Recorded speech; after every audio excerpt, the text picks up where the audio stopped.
داخل هذا الاقليم عندنا الناس ما كياكلوش. عندنا دابا الناس الى تحت الشتاء وكاين الثلج كاين الجفاف. عندنا الناس قالت السيده هذا رئيس الغرفه كيطلب الشتاء، والرئيس السناده نائبه رئيس السناده ما كتجي كتطلب الجفاف، كتقول لك الشتاء كيضرني. ما معناه؟ معناه حنا مازال ماشي في نفس المستوى. باش نكونوا في نفس المستوى هذاك اللي كتضرو شي حاجه انا ما كتضرنيش نطلعو، وماشي عيب. ماشي عيب الا جمعنا الامكانيات ديالنا كلنا ونقولوا هذا العام عندنا هنا وهنا وهنا وهنا غنخدموا هنا.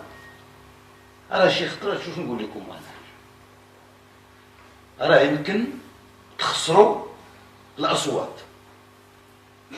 يمكن تخسروا الاصوات الانتخابيه، يمكن يقولوا لكم الناس انتم ما درتوش الكذابه كذا، ولكن راكم غادي تربحوا وطن والتاريخ. واياكم ثم اياكم تفكروا في الاصوات الانتخابيه اللي غادي تجي على حساب التاريخ.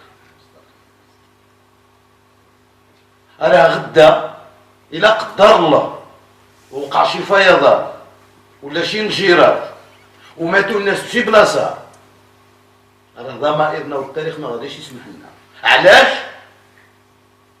لانه انا كنفكر نجيب سكانير، واحد مازال عنده مشكل مع اليوضو الاحمر، مع الضوء الاحمر، نجيبو سكانير ولكن نفكروا هذا اللي خصو الضوء الاحمر.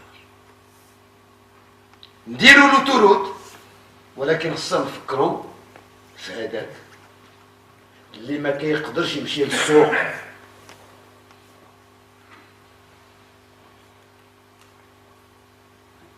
خصنا نفكروا في المشاكل الاخرى.